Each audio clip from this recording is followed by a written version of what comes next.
This is Arif Halaby on your hometown station, AM 1220 KHTS. Hey, we're back. Total Financial Safer Money Hour. Jeff Gerard here, along with Richard Lewis Grant as my guest today. Richard's here. Richard is an author. He wrote several books in the past. Most recent work is Power Tools to Slay the Money Dragon, a book on finance. I think, Richard, you are more than qualified to be here, so thank you for doing that and offering your financial sense and your tips. Thanks for having me again. Yeah. I really enjoy chatting with you and letting Thank you. a few thousand of our intimate friends in on it. That's right. Yeah, that's right. Okay, we're talking about some of the overlooked retirement tips when it comes to your family's finances. We're talking just before the break about someone winning the lottery, right? I mean, that's kind of like the dream for a lot of people. We do seminars, right? We do some retirement seminars, financial seminars, money schools. We've done all sorts of curriculum, all sorts of subjects when it comes to finance. And we have feedback sheets. And it's so funny that no matter what the setting is, no matter what the curriculum, the subject matter, the topic, the class, the group of people, or even who's speaking, I will invariably find in a stack, because one of our questions says, if you could, let me think about it. If you could improve your financial situation in some way or something to this tune, what would it be? And I will almost always find someone say, win the lotto. And I thought, that's cute, but how is it that someone puts that into their psyche that's actually going to happen? Hey, that's totally faithful of them and hopeful, and that's wonderful. And they might even drop. I mean, I've seen people drop. $10 a day, $50 a week. Some people put more of that into this hope that they're going to win the lottery. But really, I think if they took that same amount of money and they created a habit of saving, I mean, how much better could that be for them? Now, certainly winning $1 million would be better than socking away $50 a week, but really it's just interesting that people put that amount of faith into something that they have no idea. I'm not sure it would be better, really, because statistically, if you look at the quality of life of people who have won the lotto, and I know this show isn't about the lotto, but the quality of life as measured in various matrices usually is not better. It usually goes down after a while. People change in their reaction to you, or you spend it unwisely. Sure. And the quality of life doesn't always go up as one would think. But I think if you do have a plan and you are getting ahead financially and you're socking it away, that kind of thing, you won't probably have the emotional high of winning a lotto. But a few years later, you may very well be in a much better place. True. And it's funny, we talk about the lotto, people winning millions of dollars, but think about the mini lottos that people win every year with their tax return. Sure. Somewhere $5,000, $8,000, $10,000 sometimes people get back in taxes, whether that's credits or they've overpaid the government. Just remember this, if you make, I say the word make, but if you receive, let's say $2,000 to $3,000, let's even call it $5,000 in some cases, of a refund on your taxes, that is your money, by and large. That's your money you're getting back. And this isn't a show about taxes. We're not tax experts. We're not tax advisors. We're not licensed to do that. I didn't pass the bar to give you tax advice. But just think about this for a minute.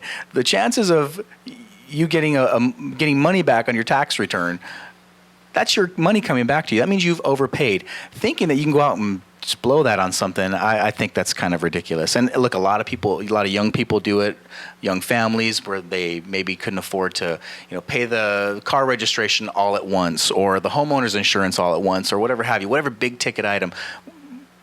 Big screen TVs. I know the show isn't about that and lotto and tax refunds, but big screen TVs, I think, are probably the thing that get bought the most with refunds. You might want to just have a strategy. This is the kind of thing that you might find in Power Tools to Slay the Money Dragon, even though it is not. I don't talk about this, but maybe you could just say, you know what, every time I get a tax refund, I'm going to put that away. I've done fine without it, and this year, I'm putting that away, and I'm going to some place like Total Financial Solutions, and they're going to help me understand how to manage that, what to do with it, and I'm going to do that for the next 10 years, the next 10 refunds. You know what? In 10 years, I think people would be just thrilled when they realized what they had set aside. But so often we don't We don't plan. We don't have That's that right. kind of strategy. But we would go on a road trip, and we usually will not say, I don't know where I'm going. I don't know where the next gas station is. I don't know the road I'm taking, but I'm going to get there. I'm sure there's a statistic out there that says people spend more time on their vacation planning than on their retirement planning. I'm sure it exists. I bet that's true. But you know what you're talking about, Richard, is building a habit versus trying to have this windfall of money come in and change your life. It typically will change your life, and not always for the better. Like you said, the way people look at you, view you, the way you interact with people. I know someone that's become a millionaire twice and lost it twice. Both times by inheritance, because two different family members had passed away. It was a grandparent and then a parent. But I share that with you because it's not really about the number. There was a commercial a long time ago from a pretty well-known and big financial company. They've since changed their name. They used to be known for their color orange. But there were people walking around, maybe they did in front of a green screen or something, I'd imagine. They had this 7-figure number. Some people had $1 million. Some people had $2 million. And there's this number, and it's kind of growing, the digits, and they're walking around with it like it's a briefcase, or they're carrying a roll of carpet or something. And I thought, wow, that's kind of cool and clever and gimmicky. But really, at the end of the day, the amount of money you have almost means nothing unless you can turn that into realistic income. The amount of income that you can generate from $1 million is certainly better than the amount of income you can generate from $100,000, but it's going to take multiple sources of income in retirement, and it's not about saving $1 million in one account. I think one of the best ways to do it is to take all of your money and break it up into different jobs and find different ways that you can do things with it. And what I mean by that is, look, you're going to have, if you work if you work, you will by and large have money being deferred into Social Security. That is part of your income. That's part of your wealth. And look, we don't have a choice in most cases. We have to put some money into that. So that's going to come back to you in the form of income. You don't have a big pot of money. The government holds on to that, and they get to do what they want with it. But that's going to come back to you. Something else you could be doing is saving up and buying rental properties. Those could be parts of your retirement income. And then saving in 401ks. I mean, a workplace retirement plan, Richard, that's a pretty easy place to save, wouldn't you say? Oh, absolutely, especially if they have a matching plan. Yes. Oftentimes employers will have, they match 3%, 6% of the dollar, whatever. Mm-hmm. If your employer has a matching plan, max it out, because every dollar you put in, you get $2. If it's dollar for dollar. So that would be one example of a passive income stream later on. Once that starts funding and you get that money maybe on a regular basis after you've retired, that would be an example of a revenue stream that would be passive. You're not really having to do anything. Mm-hmm. You did it all while you were working. That would be an excellent thing. And if people don't take advantage of that, they're really hurting themselves. That whatever they would spend that money on, they buy something for $10, but they don't put it into that dollar for dollar matching 401k. Yep. Well, that thing that they bought instead cost them $20. That's right, because when you consider that match, like you've mentioned, the pre-tax, which in a lot of cases people are saving before tax. That means if you have $1,000 on your paycheck and you want to put $100 into your 401k, now you have $900 that you have to settle up with the government instead of $1,000. So there's that little perceived savings there in taxes, plus that match you're talking about. Those are great things, and on the back end you have to pay the piper, of course. But in the now, when you're at your highest income earning potential, you're probably paying the most in taxes as you will in your entire life. So those are all great things and great points. Saving, forget about the number itself, but think about some places where you can start to set money aside, build some income streams for yourself, and be able to turn those on and control those. That's a huge part. When we come back from the break, I want to talk about taking money out of these accounts. Getting money in sometimes seems like the hardest thing, but there's another part of the equation I think people are overlooking. How much should I take out? So let's say you've saved $1 million. What's the right number to take out? And let's talk about taxes as well. Not tax advisors, but look, taxes and healthcare are two of the largest ticket items we're going to have to pay for in retirement. We're going to have some of those tips for you when we come back. Jeff Gerard, Richard Lewis Grant, on your place for news, talk, and information. This is Total Financial Solutions Safer Money Hour on your hometown station, AM 1220 KHTS. Hey, we're back on your hometown station, AM 1220 KHTS. Jeff Gerard here and Richard Lewis Grant on your place for news, talk, and information. Total Financial Safer Money Hour with some retirement tips that I think are oftentimes overlooked. If you're just joining us, thanks for tuning into the program. We talked about building up a nest egg and some of the things that are associated with that, whether you do that systematically over time or you have a couple of windfalls and you've built up this nest egg. That's part of the equation, is getting to retirement. We want you to plan through retirement, and it's kind of a two-prong approach here. Planning through retirement means you have some idea that there's going to be longevity in your life, so I think your money should have that same or similar longevity. If you have an amount of money that you have saved up over time, that's nice, but you could spend it all in 5 years and now you're set to live 25 or 30 years, then what do you do? So making sure that you don't live like a poor person, where you say, oh, I know so many people that have money in the bank. They have so much money and they're scared to spend it because they don't know how much they can spend. So that fear causes them to kind of, retreat and not take money out, not do certain things, not make home improvements. And it's kind of a sad thing because they've sacrificed all their life in their working years. They didn't spend that money. Maybe it went out and earned interest. Maybe some of that's earnings as well. But by and large, that's their money that they chose to not spend, or they worked overtime for, and they banked that, and now they're not going to spend it because they're afraid to be, like poor people in retirement. It's kind of sad. Then part of that is their lack of strategy, more than likely, yes, as to what their retirement years are going to look like. Maybe they want to travel. Maybe they really love traveling. Well, that could be part of their strategy, and they look and they say, maybe we want to go to 3 cruises. We want to go on 3 cruises a year. What will that cost? And factor that in into a plan that they can do with that money that you're discussing that they have. I actually was speaking with someone recently who was retiring and had worked lots and lots of overtime and never taken a vacation. Never. Oh, wow. He just accumulated as much vacation time as they would allow him to accumulate. Well, when he cashed that all out, he had this lump sum, and he had always wanted a Corvette. Oh, nice. And so he bought a Corvette, and for him, he looked at it as an investment because he didn't buy a new Corvette. He went and found an old, 1960 whatever Corvette. Oh, okay, there you go. And so he bought it, and apparently it's gone up in value. Oh, so wow. It was a fun thing for him, but it was also a wise thing. Driving his investment. How nice. Yeah. Well, he doesn't really drive it. It sits in his garage. But the point was he had assets and he had a strategy on what he wanted to do with that special hunk of money that he had saved from vacations, You bring up some great points. Talking about the travel that people do it brings to a story to mind. We have a client that actually had travel built into their retirement plan. She and her husband said, look, we're from this part of the United States, is like the northern part, and they said, we're kind of snowbirds, but not really, but this would be a great place for us to relocate. So they chose something in the Gulf Coast. I think it was like Florida or Georgia, something like that, to where they were close to the Atlantic Ocean. They could take cruises if they want to, but mainly they wanted to have an RV and they wanted to travel. So it's across the warmer states, when it's colder, and then they can kind of retreat back when it's hot down here and make it up to their hometown. And part of that strategy is, their domicile, their roots are in a tax-friendly state.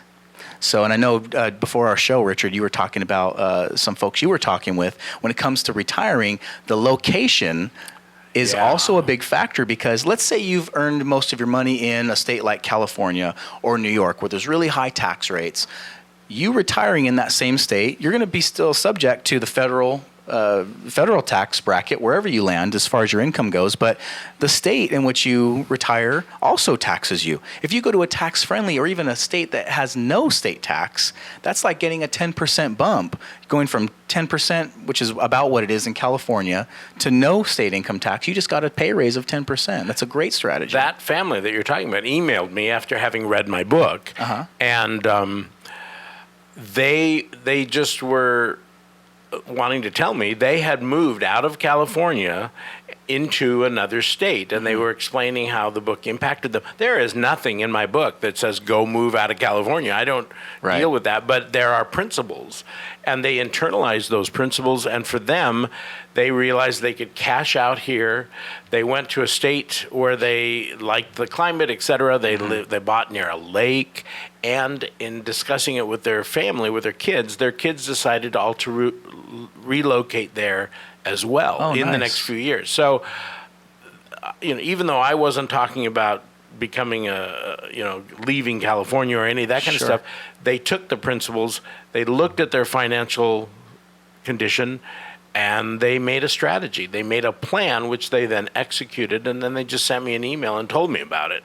It was really rewarding. Well, it has to be, because that move actually puts dollars back in their pocket that they had not factored in. So it's really like a pay raise, because if they were, if they had an X amount of dollars that they planned on spending per month from their next nest egg, or let's say they had a couple of pensions or Social Security coming in, they've already earmarked, X amount for taxes. Now, going to that other state, I think that's a great thing. And then the kids moving too, that's going to cut down on some costs. I wish everybody could, kind of work together like that. And they mentioned that was the big deal. They didn't want to move away from their Southern California family members, but when their members heard the plan and saw it and could figure out their work situation, et cetera, then everybody's on board. It's something that happens when you actually begin planning, when you start thinking, even if it's, I want to take cruises or I want an RV, I would hope you would rent an RV before you plunk down $100,000 on an RV. Try it out, but plan. Sure. And the way you do that is you kind of test the water a little bit, like Richard's saying, plopping down $80,000, $100,000. Those RVs are not cheap. I've seen some that stretch well beyond that in cost, and they're like homes. They're like luxury homes on wheels. They're amazing. I've seen some incredible rigs, some people call them. But in any case, renting, here's another great tip. If you're going to relocate in retirement, which that's not what Richard's saying to do, but if you do, you should probably rent in that area or pick some short-term housing before you go plop down in an area. Look, full disclosure, I did that. I moved out of state, and I had every intention of renting in another state. I had already been there, kind of scouted the area, figured out there was a place I wanted to live. I had first lived there in the country of this state, like the countryside. Thought, this is nice, clean, wholesome living, but I felt kind of like a retired person in my 20s, and I thought, I'm going to move to a maybe a little bit more upbeat area. I did that, and I said, okay, when I get there, and my wife and I said, honey, we're not going to buy a house. And the second house that we saw, we bought it. We were just going there to stay, and we ended up actually purchasing it, making an offer, within 3 days time. So if you can not do what I did and actually rent, get a feel for what it's like. There's so many factors. The state where we moved, just to give you a little insight, the state where we moved had lower sales tax, lower gasoline costs. A lot of things were less money, but property taxes were higher. Some food costs were higher. So there's kind of a give and take. You might have, some expenses that go down, but others could go up. And if you're traveling the country, factoring in whether it's an RV, gasoline, those get like 8 gallons of the mile, or is it 8 miles of the gallon? I can't remember which one it is. But 8 gallons of the mile, maybe. And a Corvette, passes everything but a gas station. All these things are fun in retirement, but they still cost money. You still have to have some income. We're going to take a quick break, come back, and we're going to share with you a couple things when it comes to taking the money out and some good rules to live by. Some things that are overlooked, but you may have heard these already. Either way, get a pen and paper out. We'll have those for you when we come back. Total Financial, Safer Money Hour. Jeff Gerard, Richard Lewis Grant on your place for news, talk, and information. This is AM 1220 KHTS. Hey, we're back on your hometown station, AM 1220 KHTS. Total Financial, Safer Money Hour. Jeff Gerard, Richard Lewis Grant here, finishing up this hour of the program, talking about your family's finances and really some retirement tips that are often overlooked. During the break, Richard, I'd love for you to share a little bit about what you did to help with some of your costs that you anticipated were up and coming in your future with respect to your kids. Well, right. I was thinking during the break, we have been talking a lot about retirement, but there's so many people listening who are not approaching retirement. They need to be planning and all of that, but there are other milestones in their life, and one of them perhaps is college, kids going off to college. And in our case, I anticipated both of my kids going off to college, and I knew they wanted to go to a particular private college, and it was going to be a little pricey.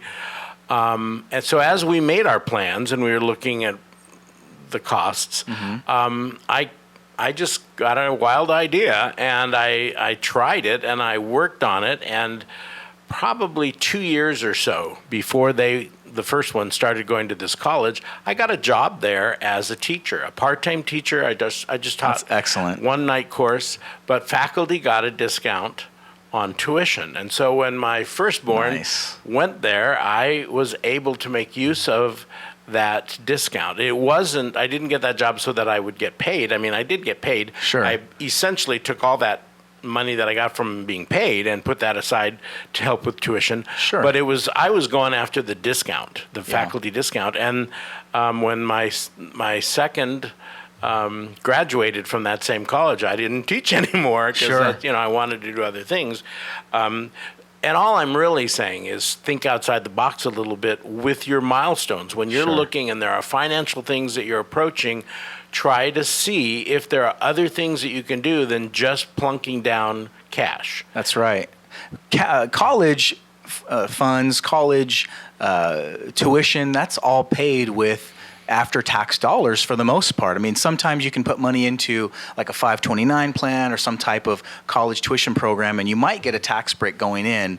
You really have to check with your CPA or your tax advisor on that. But they're typically such low limits contribution limits that you would have to save for a very long time to really, number one, build up a big enough account to pay for some of the tuition costs that are out there. I mean, because they're just rising every year. They're just astronomical numbers anymore, especially for a bachelor's or a master's degree. I mean, we're talking close to 100,000 and more sometimes. So you'd really have to get some steam behind that. But the other thing is, I loved you had this, whether it was intentional or default or by design, you had a kind of a three-pronged benefit there. Number one, you got paid for your time there, which helped go toward the tuition. You also got that discount, which is great. But think about that now. You've heard us say this before. Did I save money or did I just not spend it? You can go to the store and save 10% with a coupon or save $1, but unless you actually took that dollar and as though you spent it and paid yourself with it, which I'm sure, Richard, you've been very good with your finances over your lifetime, and these principles didn't come to you out of a whim when you wrote your book, Power Tools to Slay the Money Dragon. It took me 20 years to write the book. Because it was a work in progress. It was. You've lived this. Yes. So I was learning. Because that 10% was kind of built in, or whatever. I assume, let's just say the discount was 10%. I don't know what it was, and you didn't say it. But let's say now that you can say, did I not spend that, or did I take that now and did I contribute to my retirement account? How many people stop contributing to retirement to pay for college? Right. It's a huge thing. And in this particular case, I thought, I am so smart that I did this. I wasn't so smart. I met a lady who was had been a stay-at-home mom, and when her children went to the same school, she became part of the custodial staff. It wasn't really custodial, but she became, she wasn't an office worker and she wasn't an instructor, but she got the same employee or an employee discount. So it wasn't just an original idea with me. There were lots of forward-thinking parents or maybe grandparents who did the same kind of thing so that they could take advantage of that discount. And that's just an example of the kind of thing one can do regardless of if it's the milestone of buying a car or going to college or whatever it might be. When we had our firstborn, my wife became a beauty consultant with a certain line of product that I won't mention, but they have a lot of pink Cadillacs. Yeah. And that goal was because their insurance that they offered was better than the insurance that I got from my work. Wow. And so she did that specifically to get a better insurance. That's great. Benefit. And she did. And then when we were done having children, she was done selling makeup. Wow. And and it's funny because we're talking about retirement tips, but a lot of these things are actually tips that will help you put more money in your pocket leading up to retirement, which we hope you would employ the measures of putting those into your retirement accounts, because at the end of the day, what we're trying to do is build up enough of a nest egg so that we can actually stop trading our time for money one day. I mean, that's really what retirement is about. It's spending your time differently instead of trading it out for an hourly wage. Because what is money? What's the essence of money, Richard? The essence of money is stored labor. That's right. That's what we talk about in Power Tools to Slay the Money Dragon. We work and we are storing our labor in a homogeneous kind of vehicle that we can exchange. Then I can exchange my labor for your labor. That's right. And I keep my labor that way, and I change it for yours. Now let's talk about cashing in on the labor. We're getting close to the end of the hour here, so we're going to take a couple minutes to talk about this. You've heard percentages going in. People talk about rates of return on their contributions. How much can I put in? What's the percentage of my income going in? All of these things. But I think one of the keys people overlook is that number coming out. Now, let's just use $1 million. Okay, let's say someone saved up $1 million. The rule of thumb really is about 4%, or it has been. It used to be higher. It used to be 5 or 6% years ago. Now it's about 4%. So what is 4% on $1 million? Well, it's about $40,000 a year. And that 4% rule is really built around how much money you can take out and have maybe a modest rate of return on your savings and still not run out of money, but have a decent lifestyle. So that's something to talk about with your retirement planning team, your financial team. Certainly taxes come into play. I want to thank you for listening. Richard, I want to thank you for joining us, and he's going to stick around for the next hour, so we hope you get to do the same. Author of Power Tools to Slay the Money Dragon. This is your place for news, talk, and information. Total Financials, Safer Money Hour on your place for news, talk, and information. Hometown station AM 1220 KHTS.